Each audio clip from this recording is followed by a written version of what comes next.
Nah, tapi Mhm. persoalannya sekarang ini yang menjadi sorotan, Mbak Agi, berkaitan dengan bencana ini karena pemerintah Indonesia itu betul-betul menjadi sorotan ya. Saya membaca nih Iya. satu media-media di Timur Tengah banyak sekali yang Mhm. membicarakan mengapa kok pemerintah Indonesia itu menolak bantuan dari negara asing. Padahal Mhm. kan mereka itu yang kedekat kan negara-negara Arab ini dengan Dekat, Indonesia punya betul. kedekatan ya karena kita adalah negara Muslim terbesar di dunia dan kemudian dari sisi sejarah perjuangannya kan Indonesia juga banyak Mhm. saling mensupport dengan dari sisi diplomatik dengan negara-negara Arab itu. Betul. Dan yang juga mendapat sorotan sekali itu adalah ditolaknya bantuan dari Uni Emirat Arab gitu karena Mhm. tadinya diduga itu katanya itu dari pemerintah karena keputusan pemerintah pusat nggak yang menolak bantuan dari Mhm. negara lain jadi wali kotanya nggak berani menerima itu tapi ternyata Betul. itu sebenarnya adalah bantuan dari Palang Merah dari Uni Emirat Arab yang 30 Mhm. tahun beras di Kota Medan dan Mhm. anehnya Mhm. kemudian akhirnya itu diserahkan ke Muhammadiyah Center dan kemudian baru Muhammadiyah Center yang membagikan ini saya nggak habis pikir Iya. ini apa sesungguhnya yang terjadi Mhm. itu ya belum lagi ditambah juga ada peristiwa yang berkaitan dengan bantuan-bantuan itu adalah soal bantuan dari Malaysia ya yang membuat Mhm. seorang mantan Menteri Luar Negeri Datuk Rais Yatim itu marah sekali ke Pak Tito Karnavian karena ucapan Pak Tito Karnavian yang dianggap meremehkan bantuan dari Malaysia yang katanya Mhm. jumlahnya nggak cukup nggak sampai 1 miliar gitu disebutkannya itu dan itu viral sekali di media sosial dan juga saya baca di media-media online itu rame banget Mbak dibahas itu. Rame, betul. Dan di sini rame, Hmm. apalagi di Malaysianya, Mas Oh Hersu. iya Malaysia seperti itu ya. Ya, sensitif sekali Betul. Jadi ya ya. saya lihat itu ada ribuan komentar dari masyarakat atau warga Malaysia yang tentu saja komentar itu bisa kita lihat di akun media sosial maupun di akun media-media resmi begitu ya, bukan di medsos. Salah satunya itu ada di akun South China Morning Post, Mas Ersu. Mhm, Jadi mhm. ini sangat viral ya konten Itu berarti atau di berita dari Singapura South dong China ya kalau Morning di Post. South China Morning Post ya.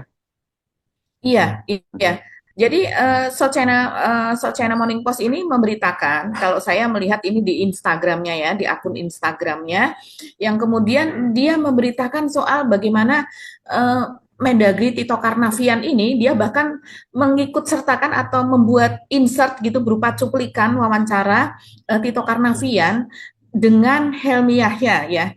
Jadi ini memang ada di akun sebetulnya ini ada di akun Helmi Yahya bicara oh di gitu dan channel podcast lah ini diunggah ya berarti ya. channel podcast, betul. Mhm, Dan diunggah pada tanggal 13 Desember 2025, artinya pada hari Sabtu lalu. mhm, Nah, ini kemudian tadinya memang tidak begitu banyak diketahui, hanya mereka yang menonton saja, tapi kemudian karena banyak sekali tanggapan dari Instagram dan kemudian di X juga menjadi viral mhm, selama beberapa hari di Indonesia, kemudian ini juga dikontenkan atau menjadi berita oleh South China Morning Post. mhm, Jadi di sini memang rame betul gitu South China Morning Post, di mana dia selain mengutip begitu ya, mengutip dari uh, akun Helmi Yahya, dia juga mengutip berbagai tanggapan Mas Hersu dari publik Malaysia. Jadi mhm, dan publik Malaysia yang di capture dan kemudian menjadi bagian dari berita itu, misalnya dia mengatakan you have to understand humanitarian aid exists to help ease the situation by the providing relief to support, not to fix everything.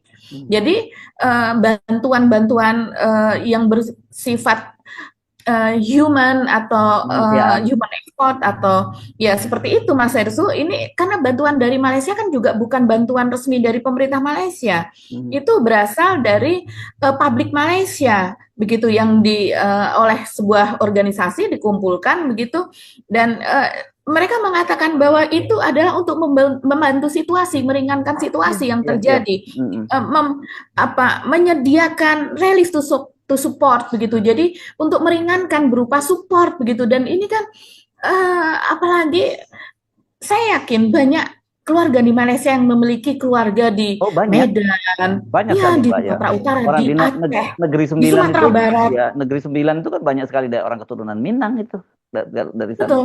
Hmm. Iya, bahkan orang keturunan Minang banyak menjadi pejabat di Ya, Malaysia itu. juga. Nah, tadi yang saya sebut tadi yang sebut di awal yang tadi Datuk Iya, Rais betul. Yatim tadi itu kan dia juga berasal dari kakeknya ini dari Nagari Palupuah di Agam ini ya, dan Agam itu kan sekarang yang menjadi salah satu bencana yang paling dahsyat itu di Sumatera Barat Dahsyat. kan ya, jumlah Betul. korbannya juga paling banyak ya.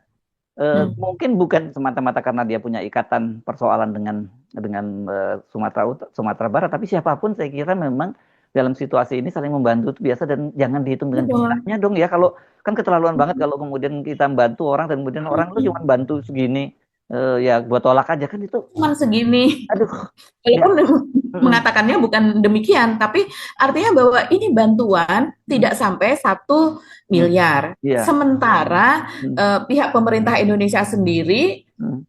mampu untuk memberikan bantuan lebih banyak. Ya jelas begitu Ya. kan. Dan itu bukan bantuan, itu kewajiban kalau dari Itu Indonesia. Ya. iya, itu kewajiban memang yang bahkan yang dilakukan oleh pemerintah Indonesia itu masih sangat kurang. Kalau seandainya masih sangat kurang, ya wajar kalau seandainya kita menerima bantuan dari pihak luar begitu. Apalagi bantuan itu tidak ada kaitannya dengan politik, tidak ada Mm. kaitannya dengan apapun lah yang misalnya memberikan bantuan kepada negara yang sedang berkonflik begitu ya, seperti di Ukraina atau apa, itu kan memang ada konflik of interestnya. Kecuali untuk Gaza, kalau Gaza itu betul-betul Ya. apa kemanusiaan di sana juga begitu. Ini kan ada juga netizen yang membandingkan bagaimana kalau bantuan kita ditolak ya Mm. di Gaza begitu. Mm. Iya. Jadi bagaimana kalau seandainya Malaysia mengalami bencana, banyak saudara kita juga yang tinggal di Malaysia, terutama orang Melayu begitu ya, yang mereka banyak juga di Sumatera Utara, kemudian mengumpulkan donasi, dikirimkan ke sana, kemudian ditolak begitu. Jadi ini Dan apalagi bukan kata hanya waktu ditolak, sih, ditambahin lagi bahwa angkanya nggak sampai 1 miliar itu. ya betul. Aduh, gimana ya speechless. Iya, iya, iya. Ini kok Ini kompak ini ya. Kemarin DPR-nya yang mempersoalkan Mhm. cuman bisa bantuan 10, ngumpulin bantuan 10 miliar udah paling sendiri gitu ya. Udah si paling Aceh begitu Paling ya, udah si Aceh. paling-paling katanya. Gitu. Sekarang dibilang bahwa bantuannya perlu 1 miliar. Aduh, ini saya makanya saya nggak ngerti, nggak habis pikir itu. Tapi Enggak Tapi habis sekarang pikir. tapi saya kira kalau kita simak apa yang disampaikan Dato Rais Yatim itu kita lebih malu lagi loh Mbak Aki. Iya, iya betul. Karena eh, Bapak ex Menlu Malaysia ini mengatakan bahwa seharusnya Pak Tito itu bersekolah lagi, sekolah adab, Ya betul, sekolah betul. komunikasi. Hmm. Yang menjadi masalah bagaimana orang yang adabnya disuruh masih sekolah lagi, yang komunikasinya masih harus sekolah lagi, yaitu tidak apa ya, diplomasinya tuh nggak pas banget sebagai seorang Menteri Dalam Negeri, dan Pak Tito ini kan sudah menjabat sekian periode begitu. Dua Jadi periode yang ya kedua nih sebagai menteri ya. periode kedua betul. Jadi dan sebelum itu dia menjadi Kapolri dengan jabatan-jabatan tinggi lah Mas Ersu dalam hal Beliau ini. profesor loh Mbak, jangan lupa. Betul, Hmm. iya, ya.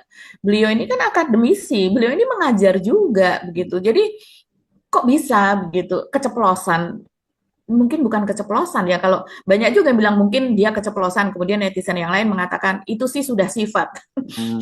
Saya tidak tahu bagaimana profil dari Pak Tito Karnavian, tapi mungkin dia menggunakan kata yang memang tidak pas, kalimat yang tidak pas. Kita lihat sajalah rekaman dari apa pernyataan dari mantan Menlu Malaysia nih. Itu nilainya nggak sampai 1 miliar. Ya kita kan negara kalau untuk 1 miliar kita cukup, kita punya anggaran yang jauh lebih besar daripada itu. Mungkin hal sebenarnya nggak seberapa banding dengan kemampuan kita lebih dari itu. Menerima secara duka cita reaksi Menteri Dalam Negeri rakan kita di seberang diumumkan sebagai perkara kecil dan sumbangan yang tak berpatutan. Ini bukan berbudi bahasa sebenarnya. Apabila rakan ataupun jiran membantu, waimah banyak mana pun, jangankan sebut 60,000 US dollar. Kalau 60 ringgit pun disumbang oleh seseorang, harus berterima kasih. Jadi dengan kenyataan umum yang dibuat kepada dunia, menunjukkan bahawa Malaysia menyumbang sedikit, dalam bentuk 60,000 US dollar, menteri berkenaan harap bersekolah dulu dalam bentuk perkataan, komunikasi atau bahasa kepada sesuatu jiran. Menteri Dalam Negeri Indonesia menyatakan bahawa ini sekelumit ataupun terlalu sedikit, bermakna tidak berterima kasih. Ini yang kita sarankan, pelajarilah balik petua-petua yang diajarkan oleh nenek moyang kita dahulu sebelum kita masing-masing merdeka tahun 45 dengan tahun 57. Dan kembali kepada pangkal budi bahasa kita. Bila orang memberi, kita merasa. Bila orang merasa, kita pun bersukacita. Mungkin dapat nilai ini dikembangkan semula. Wahai Pak Menteri Dalam Negeri.